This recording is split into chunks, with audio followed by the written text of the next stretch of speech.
Soy Fernando Díaz Villanueva, hoy es 9 de marzo de 2017 y esto es La Contracrónica.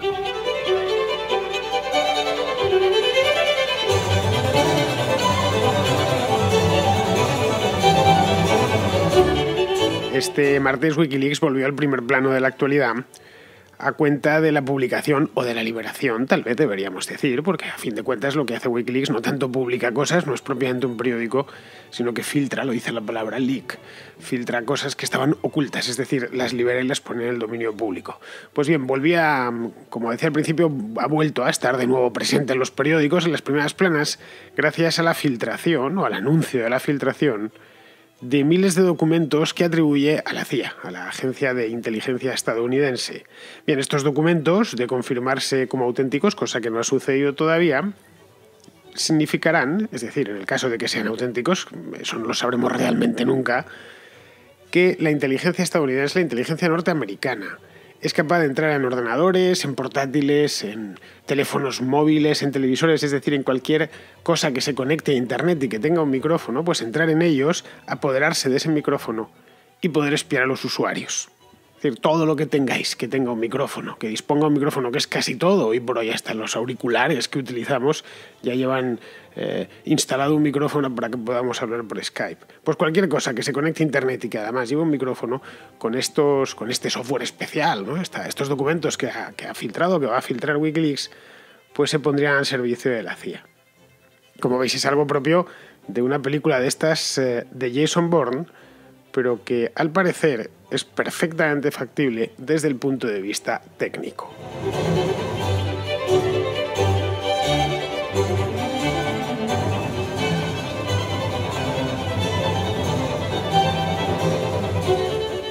En este nuevo episodio de Wikileaks, que por cierto, esto de los de Wikileaks lo hablé el otro día porque me lo preguntaban y no sabía yo que iba a volver tan pronto a la actualidad. Llevaba un tiempo que estaba bastante parado, tuvo algo de protagonismo durante la campaña electoral de los Estados Unidos a raíz de los correos de Hillary, los correos del Partido Demócrata, pero os quedó un poco pues enterrado en sí por toda la varaunda política de aquellos días. Pero vamos, que Wikileaks no está atravesando, digamos, su mejor momento. Los tiempos de Snowden y de Brad Manning y la época de cuando detuvieron a Assange o se tuvo que refugiar en la Embajada de Ecuador en Londres, pues ya han pasado y no está tan al día. La cuestión es que ayer un oyente habitual de La Contracrónica, a la que mando un afectuoso saludo, se llama Augusta Libertad Aarón, me encanta ese nombre, pues me lo recordaba, me decía, a ver si te pones un poco con lo de Wikileaks, y le dije, pues sí, estoy en ello, y estaba en ello, me lo estaba leyendo a ver de qué iba exactamente estos documentos y ahora ya me lo tengo más o menos leído. Ayer, de hecho, anduve husmeando por toda la red, buena parte del día mirando aquí y allá en distintos periódicos norteamericanos, algunos españoles, es decir, buscando información, leyéndome un par de artículos más técnicos exactamente de qué iba para ver si me enteraba de cuál es este último scoop de Wikileaks, que no sabemos todavía qué puerto, así va a llegar a buen puerto, la cosa se va a quedar aquí. No tenemos ni idea. De cualquier manera, yo aquí veo dos escándalos así de primera. El primero es el espionaje en sí, porque espiar no está bien. Es decir, espiar a la gente no está bien, es ilegal, es inmoral y además engorda. Es decir, la manía esa que tienen los gobiernos con espiar de manera indiscriminada a sus ciudadanos o a los ciudadanos del país de enfrente, es decir, esto de que se sientan moralmente autorizados para espiarnos, para meterse en nuestra vida, pues no está bien y ya de por sí constituye un escándalo. Y el segundo, hermano del primero, es el agujero de seguridad, aunque sería en este caso un escándalo más interno, el agujero de seguridad que tiene la CIA en su interior. Porque alguien ha tenido que filtrar estos documentos.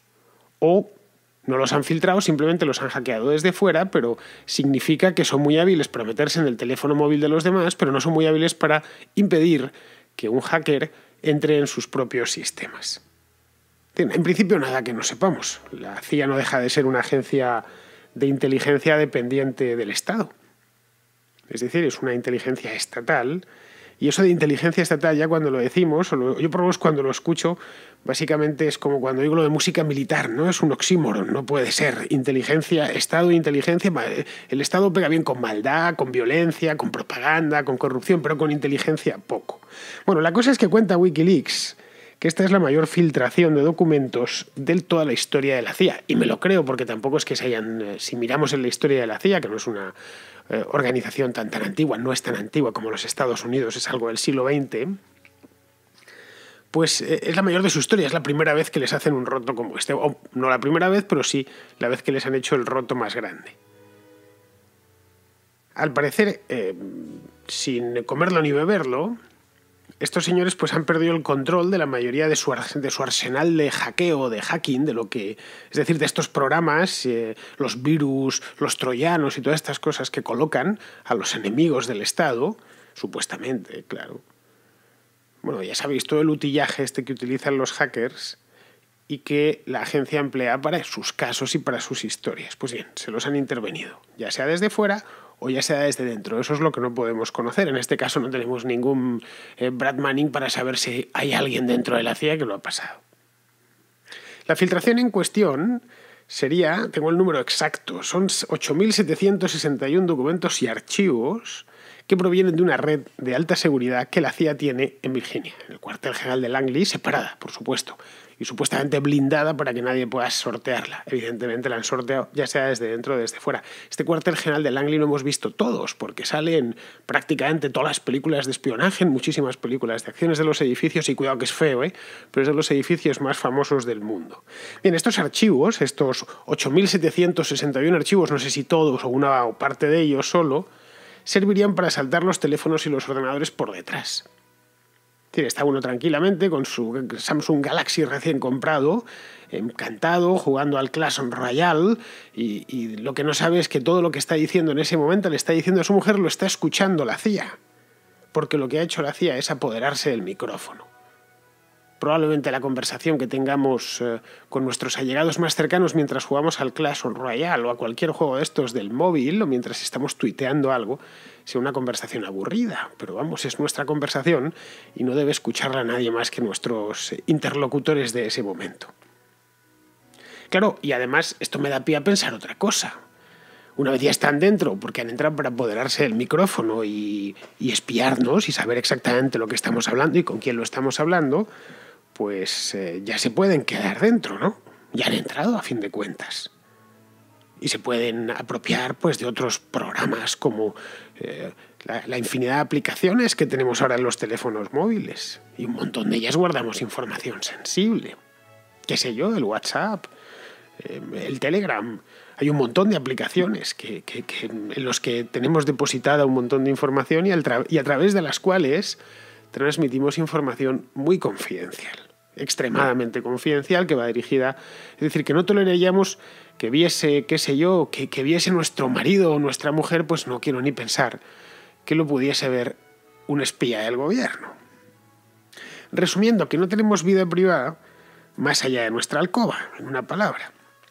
Es decir, si esto que ha filtrado Wikileaks es real, lo que nos está diciendo es que lo que hablamos, iba a decir en nuestra alcoba, pero también nos han podido poner un micrófono. Y esto entra también por las televisiones estas modernas, las Smart TV, que llevan micro, por supuesto, porque atienden a órdenes, o el Apple TV. Yo tengo uno de esos para ver Netflix, y al mando le puedes hablar. Tiene un Siri de esos, como los del iPhone. Sí, hay micrófonos por todas partes, de tal manera que la única manera segura que podemos es darnos un paseo por el Retiro y caminar. Va a ser el único modo donde realmente lo que digamos solo sea escuchado por la otra persona, siempre y cuando la otra persona sea de fiar, obviamente. Porque ni siquiera en nuestra propia alcoba, en nuestro propio cuarto, a no ser que hayamos dejado el móvil pues en la mesa del salón. Los dos escándalos anteriores de Wikileaks, como os decía, el de Brad Manning, bueno, que ahora se llama Chelsea Manning porque se cambió de sexo, y el de Edward Snowden, sacudieron la Casa Blanca, y la sacudieron bastante allá por el año 2010, 2011, y dieron mucho que hablar. Pero no sé si os acordáis que la prensa no quiso cargar demasiado contra Barack Obama, a pesar de que el asunto era de una gravedad extrema, y se quejaban muchos diciendo, caray, si esto lo llega a hacer Bush, la que le hubiese caído encima. En cambio, como esto ha sucedido en tiempos de Obama, pues bueno, sí, está mal, no es bueno que el gobierno haga estas cosas. A pesar de que Obama era el responsable último de toda la historia. El jefe de la Casa Blanca, el jefe de la CIA es Barack Obama, no es ninguna otra persona, no lo olvidemos. No, pues yo no lo sabía, pues tenías la obligación de saberlo. En este caso no sé si lo harán, es decir, que cargarán de nuevo con Obama, a pesar de que muchos de los medios están en plena vivida de luna de miel con él, con un expresidente, porque este último escándalo también hay que cargárselo a él. Según Wikileaks, me estuve leyendo la información, los documentos van del año 2013 al año 2016. Es decir, en este aspecto Trump ha tenido poco que ver, nada que ver, porque él llegó al poder en 2017, el 20 de enero concretamente. Además coincide en el tiempo, si lo miramos. De 2013 a 2016 es cuando los smartphones empiezan a implantarse y a extenderse por todo el mundo. El tema es que Trump no ha dicho nada hasta la fecha, ¿eh? No se le sabe, no ha dicho esta boca es mía. Y eso que el año pasado le encantaba, lo dijo en alguna ocasión. I love Wikileaks, me encantan, me encantan, amo a los Wikileaks, amo esas filtraciones. Especialmente porque lo decía cuando Wikileaks filtró estos emails de Hillary que amargaron la campaña a los demócratas. Porque claro, Trump ya no está en campaña. Ahora es el presidente, como todos sabemos. No tiene nada que ganar y mucho que perder con este tipo de filtraciones. Ahora es el jefe de la CIA. Y más que padecerla, se beneficia de ella. Esa es la realidad, esa es la razón por la que no ha dicho nada y se ha callado. Y eso que bien podría cargárselo en su antecesor, decir, no, yo no tengo nada que ver en esta historia, esto fue cosa del señor Obama, que hacía estas cosas cuando estaba aquí en la Casa Blanca. Pero sabe que de nada serviría, desautorizaría a los suyos propios. Además daría por bueno el hackeo. Es decir, él a fin de cuentas ahora es el Estado y se comporta como lo que es, como el Estado. Pero aquí estamos ante un dilema, no solo el propio Donald Trump, sino estamos ante un dilema, todos ante una historia como esta de Wikileaks, en concreto esta última, un dilema moral de primera categoría.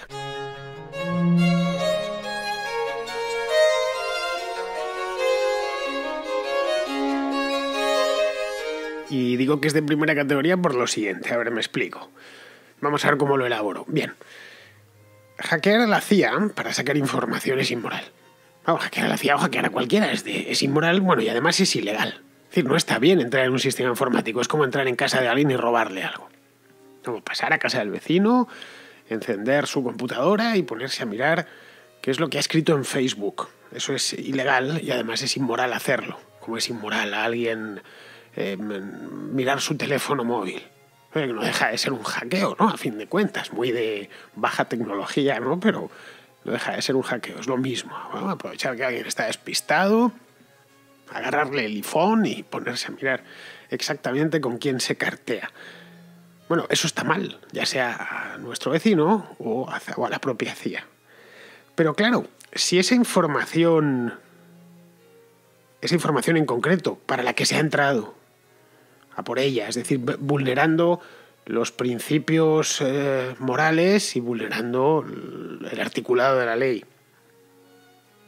es para que esa información que se ha ido a obtener de una manera ilegal sirve para que la CIA hackee a otros. Claro, estamos ante el dilema o algo parecido a lo de robar a un ladrón. Es decir, hacer el mal para evitar el mal. No sé si me entendéis. Trump se encuentra, de hecho, ahora mismo ante este dilema. De una manera bastante descarada, no sabe muy bien. A él, de hecho, le parecían bien las filtraciones porque ponían en evidencia el poder cuando él no estaba en el poder. Decía, no, esto de las filtraciones es estupendo porque demuestra que Hillary es una delincuente. Y yo vengo a renovar toda esta historia.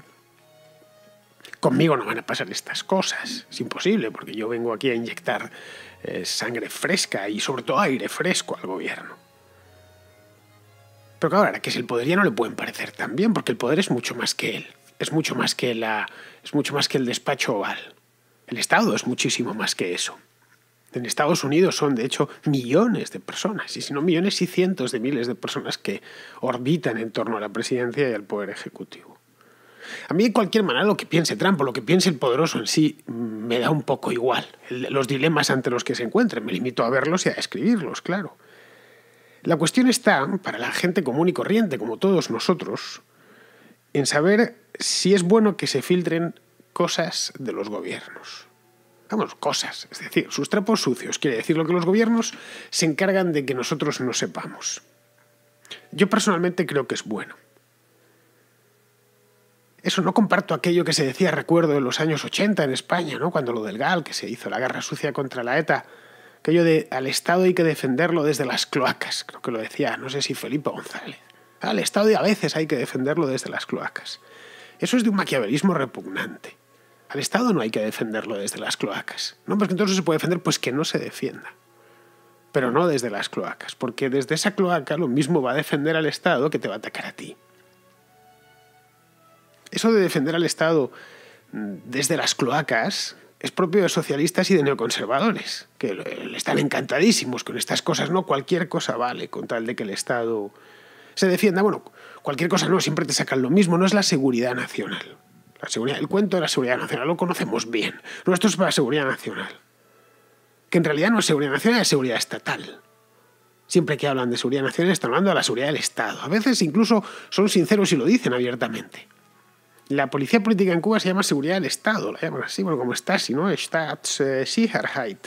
La cogieron de los alemanes del este. Y Dios es sincero, al menos. Esto es la seguridad del Estado, no es la seguridad de la nación cubana, ni muchísimo menos directamente del Estado. Pues esto pasa igual. Porque claro, luego sucede que de tanto decírnoslo, una buena parte de la población justifica cualquier cosa con tal de garantizar la seguridad nacional. Y no, la seguridad nacional no justifica, en una palabra, es pillar a la población, por más que nos hayan convencido de ello, o hayan convencido a esa parte de la población. Porque luego sucede que la seguridad nacional es la excusa para cualquier cosa. Y para cualquier disparate y para cualquier abuso. Es decir, están robando a manos llenas, por poner un ejemplo, y no se puede investigar porque está en el aire la seguridad nacional, porque afecta a la seguridad nacional. En esta última filtración, esta de Wikileaks de ahora, que se llama, en terminología técnica, Vault 7, pues meterse en otro móvil, es decir, que en otro móvil o en la televisión de otro o en el dispositivo conectado a internet de otro, ¿creéis que meterse en otro móvil o en un aparato de otro garantiza la seguridad nacional? ¿En serio? ¿O simplemente nos expone a todo tipo de abusos y chantajes? Que nada tiene que ver con la seguridad nacional y sí mucho con nuestra seguridad personal. No, ¿y si hay un terrorista que utiliza el móvil? Caramba, le vas a explicar, vas a intervenir los teléfonos móviles de 300 millones de personas para escuchar a uno. Eso se llama matar moscas a cañonazos. Por las mismas haría falta un policía en cada esquina, por si hay un carterista en el barrio, ¿no? Cualquiera puede estar. El carterista está. Vamos a sacar al ejército a la calle, en el barrio, por si acaso aparece el carterista. Bueno, sí, seguro que le agarráis, o que lo mismo, ¿no? Que muy probablemente terminasen todos corrompidos por las esquinas. Pero de cualquier manera sería, pues eso, el barrio policial, el estado policial. Ese es, vamos, por lo menos como yo lo veo. Es más, creo que estoy dispuesto a asumir cierta inseguridad a cambio de que no estén todo el día y a todas horas viendo lo que hago, sabiendo lo que hago, sabiendo con quién hablo, que me hagan desnudarme en los aeropuertos. No sé cuándo cogisteis un avión por primera vez. Yo lo hice en los años 80, cuando era un niño. Y debía tener yo 10 años, una cosa así, para ir a Londres. Era un placer en aquel entonces pasar el control de pasaportes y todo. No había ningún problema, o había muy pocos, y eso, que ya estoy hablando de los 80, cuando había habido todos aquellos secuestros famosos aéreos de los años 70, que por lo visto en los años 60 era todavía más fácil. Es decir, al final todo, no sé si os fijáis, la Patriot Act esta que aprobó Bush, nos la han ido colando siempre con la seguridad nacional. Hay cámaras en todas partes, los documentos nacionales de identidad van llenos de chips y de cosas biométricas y de su padre. Y siempre es la seguridad nacional. Siempre para todo, no es por si acaso resulta ser un criminal. Pues bien, para luchar contra esto yo creo que algo como Wikileaks funciona. Por lo menos les mete el miedo en el cuerpo. Y a mí ya con eso me basta.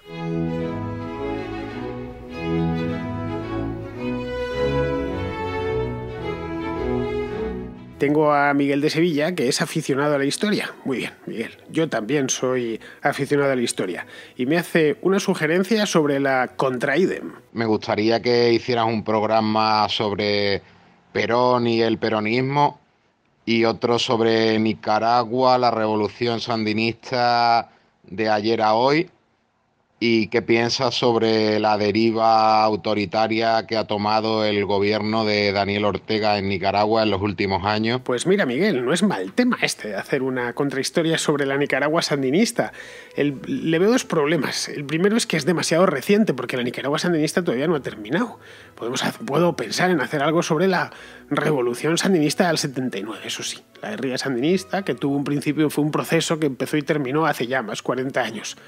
Pero es que el presidente actual es un sandinista y Nicaragua está llena, vas por Managua y está lleno de banderas del movimiento sandinista, estas rojas y negras, es decir, que es presente, caramba. No se puede hacer mucha historia, no sé, quizá dentro de 20 años o una cosa así se pueda ya trazar un mapa bien de la Nicaragua sandinista. Pero es que aunque se hubiese acabado ya, son, como te he dicho, 40 años, es mucho tiempo. No sé, sería una contrahistoria, tendría que hablar como el de Micro Machines para darle salida a todo.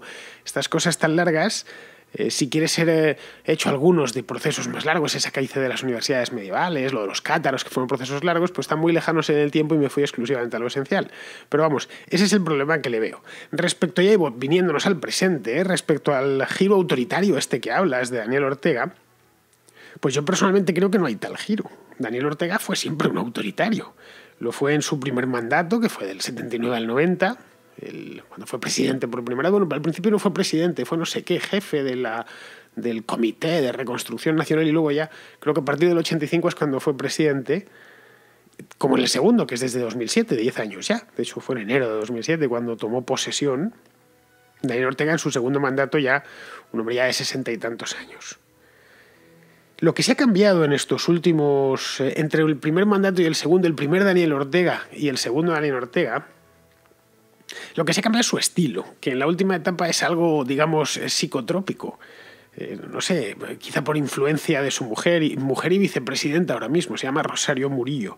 Esta Rosario Murillo es todo un personaje, una personaja. Es poeta y guerrillera. Y además es presidenta de una cosa que se llama, escuchad bien, parad un momento, se llama Fundación para la Promoción del Amor. Tal cual, y hace cosas, bueno, si vais a Managua podréis ver que está la ciudad, la parte céntrica de la ciudad, llena de una especie como de árboles con LEDs, con bombillas, ¿no? Le llaman mucho, dice, bueno, que esto parece Las Vegas, realmente podéis buscarlo en YouTube y lo veréis, es desconcertante.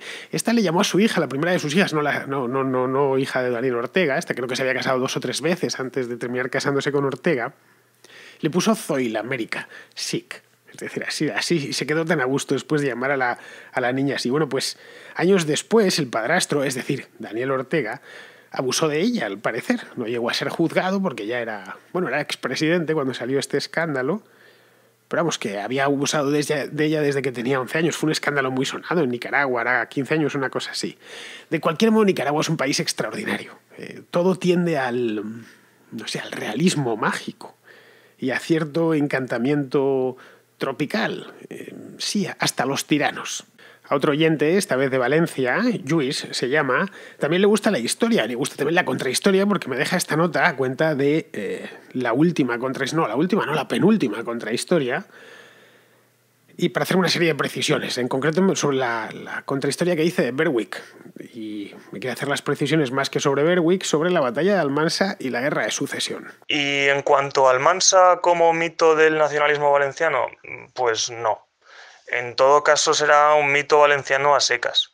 Es decir, la barbarie de la guerra, la pérdida de los fueros, etc., tuvieron tal trascendencia que todavía hoy se oye un refrán que dice «Quan el mal ve d'Almansa, a tocha alcanza», que creo que no necesitará traducción. Vamos, que no hay necesidad de nacionalismos para lograr que los valencianos recordemos nuestra propia historia. De hecho, incluso hoy, en el Estatuto de Autonomía aprobado por el Partido Popular, hay alguna mención. Bueno, Lluís, yo lo único que dije es que Almansa es un símbolo del nacionalismo valenciano. Y es que es un símbolo del nacionalismo valenciano. Ya está, lo es. Que lo sea también para otros muchos valencianos que no son nacionalistas, pues eso ya no lo sé, pero sí me consta positivamente que es un símbolo, pues lo he oído decir a nacionalistas valencianos, siempre referirse a Almansa, compararla con Aljubarrota y cosas por el estilo, ¿no? Es decir, lo es. Y otra cosa que dije es que, uniendo una cosa y la otra, es decir, sí, efectivamente, hoy, curiosamente, esta batalla es un símbolo del nacionalismo valenciano, a pesar de que en el bando austracista no había un solo valenciano combatiendo. Bueno, ni un solo valenciano ni un solo español. En ese bando solo había ingleses y portugueses. Donde sí que había, curiosamente, valencianos, y ese dato también lo di en esa contrahistoria sobre Berwick, es en el lado borbónico. Había unos 300 valencianos, que había un pequeño regimiento de valencianos. Nada más, eso es lo que me limité a decir. Ya sabes que la contrahistoria es muy descriptiva, muy narrativa. Procuro no meterme en jardines ni en belenes, entre otras cosas porque traicionaría al espíritu del programa, y además que tampoco tengo mucho más tiempo de hacer mucha interpretación. Me gusta contar historias y contarlas de la manera, voy a decir, más completa posible, agradable posible para el oyente y que incorpore mucha información sin abrumar. Y me gusta además contar si eres seguidor del programa, sabes que me preparo bien las anécdotas porque sé que es lo que suele quedar a la gente. Después de escucharlas se quedan con 2 o 3 anécdotas. Son muchos años leyendo historia y escuchando historia y he aprendido muchísimo de cómo se cuentan estas cosas y bueno, pues aplico esto pues para que disfrutéis vosotros. Muy bien, y ya por último, antes de irme, tengo una noticia mierder. Una noticia mierder que me mandó ayer un oyente, Borja, que es de Vigo, y que además es una noticia mierder muy guapa. Noticias mierder. La noticia que no te interesa, pero que estás deseando escuchar. Porque en la Contracrónica sabemos que reírse es un asunto muy serio. Bien, la tengo delante. Poneos cómodos. Faro de Vigo, que es el diario decano de la prensa española, dice el titular. Bueno, está en una especie, lleva un antititular que se llama cambio social. Eso ya uno le hace que se ponga en guardia. Salir antes del trabajo para reactivar la demografía. La comisionada para el reto poblacional insta al diálogo para acabar antes la jornada laboral. Esto es un acto que ha tenido lugar en Santiago de Compostela. Pues esto hace muy poco, es decir, hace 2 días, estamos a 9, pues esto sucedió el día 7 de marzo. Dice, la comisionada del Gobierno para el reto demográfico, Edelmira Barreira, apela a la flexibilización y a un gran acuerdo en el marco del diálogo social para que las jornadas laborales terminen antes con el fin de favorecer la conciliación. Ya sabéis, los pesados de las horas que están en los últimos años muy pesados en España, la obsesión que tienen. No hay cosa peor en el mundo que un tío con un monotema. Pues estos son los del monotema de las horas. Barreira trasladó este mensaje en la clausura de la jornada Lidera Avanzando en Igualdade, en la que han participado también la secretaria de Estado de Economía y Apoyo a la Empresa, Irene Garrido, ¿quién más? Y el presidente de la Xunta, Alberto Núñez Feijóo, quien reivindicó un feminismo ajeno al partidismo y sin etiquetas. Bueno, pues la cosa es que no os voy a leer la noticia entera porque entonces probablemente alguno sentiría instintos suicidas, pero sí os voy a decir que una de las cosas que proponen con esto es que se reactive la demografía. Yo la verdad es que no sé si a Edelmira Barreira piensa que cuando uno sale antes del trabajo lo primero que le apetece, ya sabéis, en fin, y que, bueno, no sé, lo mismo lo cree, que la gente todavía cada vez que se pone a eso, pues tiene un hijo. No, Edelmira, no es así. Existe una cosa llamada planificación familiar. Es decir, salir antes del trabajo puede ser bueno para muchas cosas, pero no necesariamente tiene que repercutir en que se reactive la demografía. Es que ni aunque quitásemos la tele, ni aunque se fuese la luz, esas cosas ya no suceden, sucedían en la España de nuestros abuelos, pero no en la de sus nietos, te lo aseguro. Pero bueno, pensad que estos tienen que mantener su chiringuito abierto y funcionando todo el tiempo que haga falta. Así que si tienen que ir por lo de la demografía, pues nada, por lo de la demografía. Muy bien, pues oye Borja, muchísimas gracias por enviarme esta noticia, que es muy mierder, ya lo he dicho al principio. Y al resto de vosotros, pues ya sabéis, me despido, hasta mañana.